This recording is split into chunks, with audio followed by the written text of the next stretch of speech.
Hello everyone. So here we start our session of curriculum topic. What is mean by curriculum?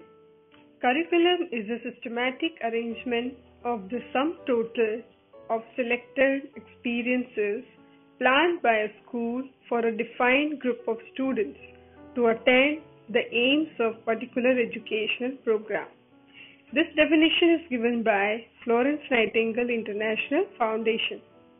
The word curriculum means for specific educational program. We are planning academic content which taught in a college to the students to update their knowledge, right? Now let's start with the models of the curriculum. In this section, the curriculum topic, there are 4 models, right? Models of curriculum. The first one is behavioral objective model. Second is Stenhouse process model. Third is Lawton's cultural analysis model. Fourth is Beattie fourfold model. One by one we will look this model, right? In this first model, behavioral objective model, right? This model was developed by Ralph Taylor in 1950. He focuses on practical applications, right? According to him, learning can be enhanced by what we have to teach. We have to select the answers, right? He identified 4 fundamental questions.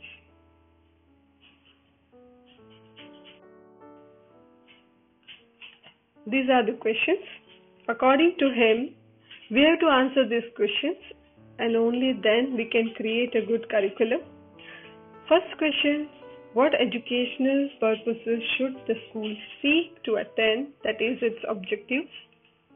Second question, how can learning experiences be selected which are likely to be used in attaining these objectives?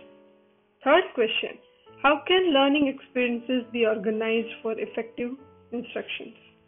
Fourth question is, how can the effectiveness of learning experiences be evaluated? Right? This is based on this model.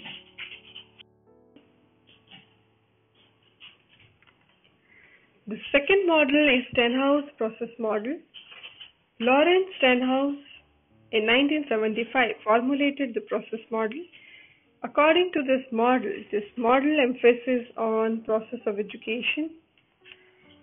This model teaches us that teaching learning methods can be selected in terms of its worthiness, not for the behavioral change in the students, right?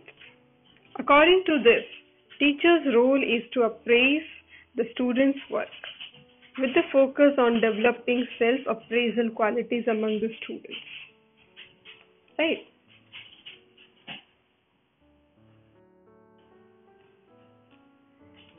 Third model is Lawton's cultural analysis model, right? Lawton's model is given by Lawton in 1983. His main focus is on culture because culture is most important aspects of our society and the future generation. Culture is defined as the holistic way of life of society, right? So according to him, cultural analysis is the process by which a selection can be made to develop or to plan a curriculum.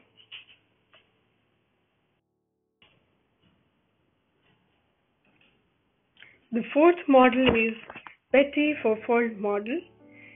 Is given by Beattie in 1987.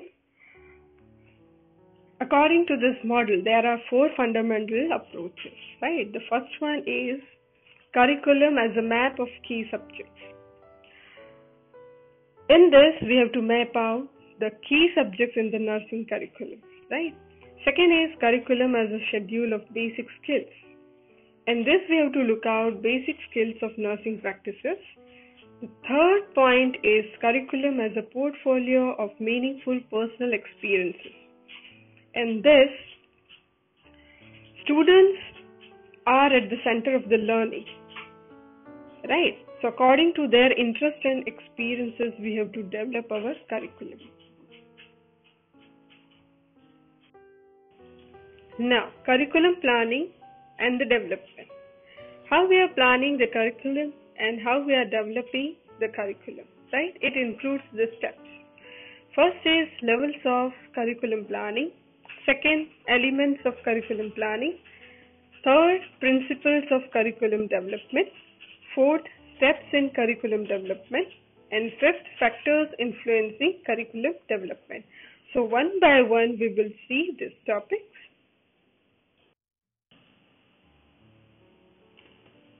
Now, first is levels of curriculum planning. There are 3 levels of curriculum planning on the basis of which we are planning this curriculum, right? The first is societal curriculum, second institutional curriculum, third is instructional curriculum. In the first step, societal curriculum. This type of curriculum is planned by the experts outside the educational institution and who are legally appointed to plan a curriculum for the students. Right, for example, in nursing education, this type of curriculum is planned by Indian Nursing Council, National League of Nursing Education, etc. These societal curriculum helps us in achieving the uniformity and standardization of the nursing education. This also refers as official type of curriculum as this is created outside the institute from the selected governing authority, right? The second is institutional curriculum.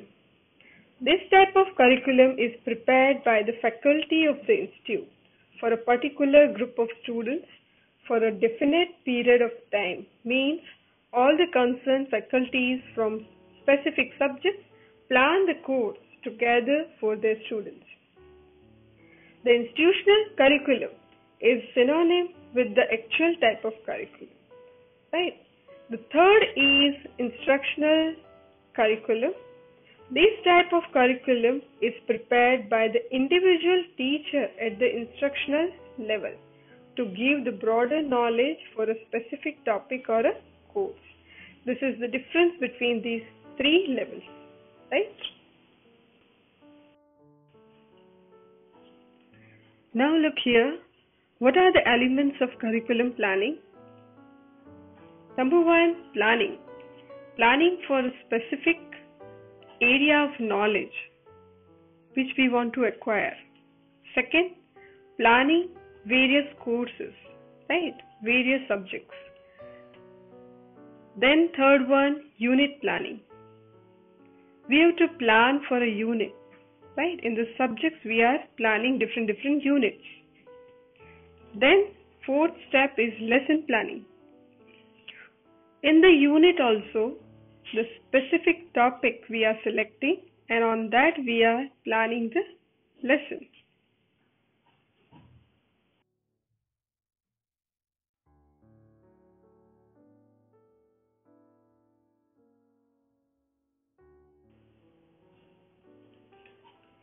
This is our most important topic of this session, principles of curriculum development. Right? What are the principles of curriculum development? Then the first one is the conservative principle. It focuses on the needs of the community as nation lives in present, past and future expectations. So these needs should be taken into consideration while making curriculum, right? Second one, the forward-looking principle. We are teaching the children of today who are the citizens of tomorrow. Therefore, their education should be in such a way that students can contribute to society more progressively, right? The third principle is the creative principle. The curriculum depends on those activities which are creative and constructive for the students, right? The fourth one is principle of totality. The total learning experience and the learning opportunity should be well planned And for developing a curriculum, the total teaching learning activity needed throughout the course should also taken into consideration. Okay? The fifth principle is the activity principle. The curriculum should involve activities and experiences for the students. It should not be based on only knowledge and facts. Okay? The sixth principle is principle of preparation for life. This is the most important point. The curriculum should be in such a way that the students fulfill his or her responsibilities when he or she becomes an adult. The seventh principle is the principle of connecting to life. The subjects which are included in the curriculum should be linked with some actual life situations so that it will be easy to work in a real one. Right? The eighth principle is child-centered curriculum. The curriculum should be child-centered. It should be according to his age, educational level, needs, etc. Okay? Now, the ninth principle is principle of integration and correlation. When we are developing the curriculum, we should keep in mind that subjects and content of every year should be interlinked with each other, right? This will make the integration and correlation successful.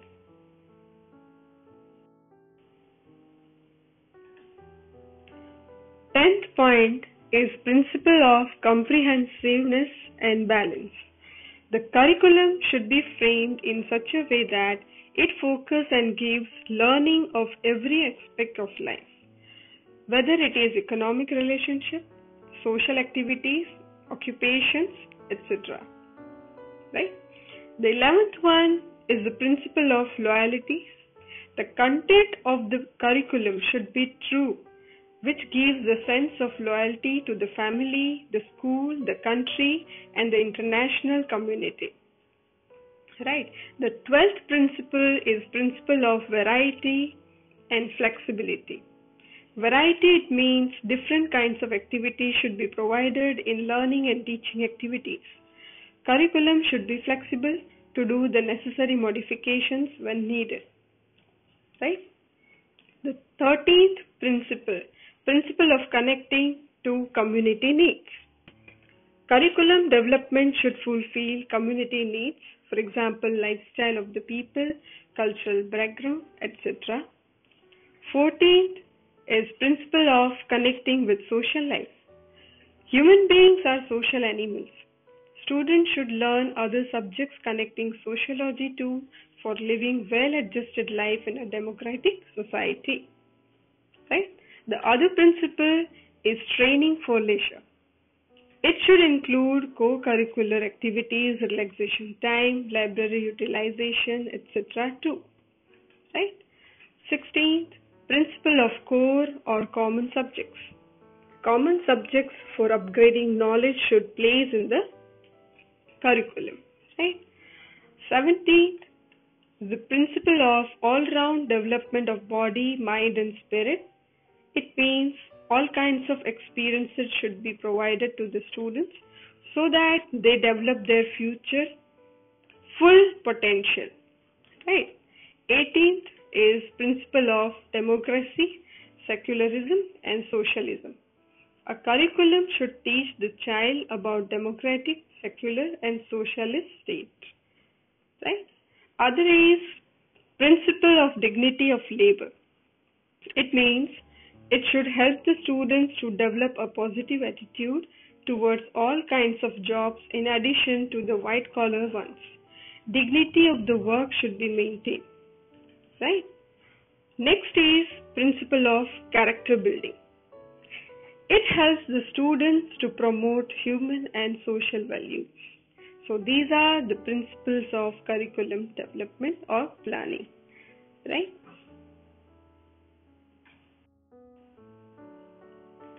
Next topic is about the steps in curriculum development. Right? So these are the steps while we are developing the curriculum. The first, we have to formulate the objectives, right? Second, we are selecting the learning experiences which we are providing to the students. Third, we are organizing the learning experiences in an effective way, right? The fourth step, then we have to evaluate the curriculum, right? These are the steps for the development of curriculum planning.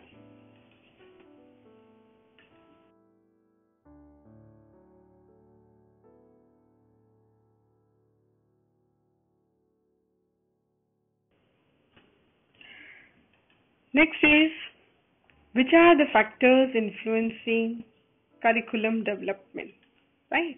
So these are the factors which influences the curriculum development. In that, philosophy of nursing education, right? What is the philosophy of nursing education? Educational psychology, the psychology of the people towards education, can influence curriculum development. Then what are the needs of the society? Like this, the students, social activities, knowledge and skills required, these all the factors can influence, can change or can upgrade the curriculum development, right?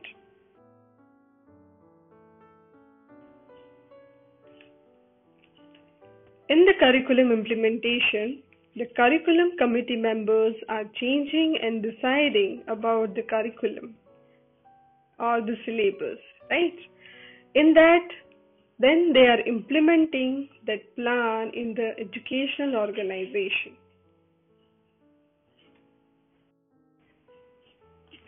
Next is how successfully we can do the evaluation of the curriculum which we have developed, right?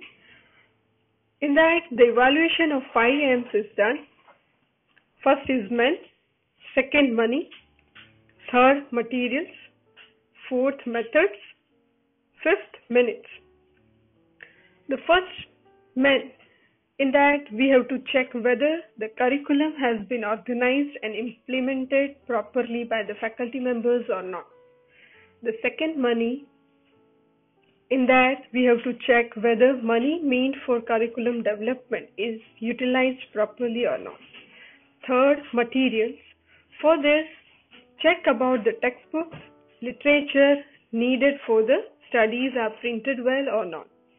Fourth is methods. Check whether teaching learning methods planned in a curriculum are appropriate or not. Right? The fifth, minutes. Whether adequate time is given for the theory and practicals in each courses, for example, medical surgical nursing, mental health nursing, etc. So these are the points on which we have to evaluate our curriculum. The last topic of this session is factors influencing curriculum change. Right? What are the factors that can change the curriculum? In that, these are the topics, these are the factors. Number 1, subject matter. Subject matter is too shallow, which does not focus on the needs, interests and abilities of the students. Then we have to change the curriculum. Second, learning experiences.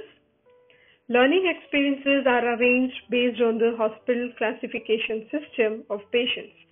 If it does not maintain, then we have to change it. Third, correlation between theory and clinical practices. When the theory learned by the students and the clinical practices they get in the hospitals are not correlate, then there is a need to change it. Fourth is selection of clinical learning experiences. Our concern should be on meeting the needs of the patient and the hospital, not only on selecting clinical learning experiences to fulfill learning objectives. The fifth is application of principles.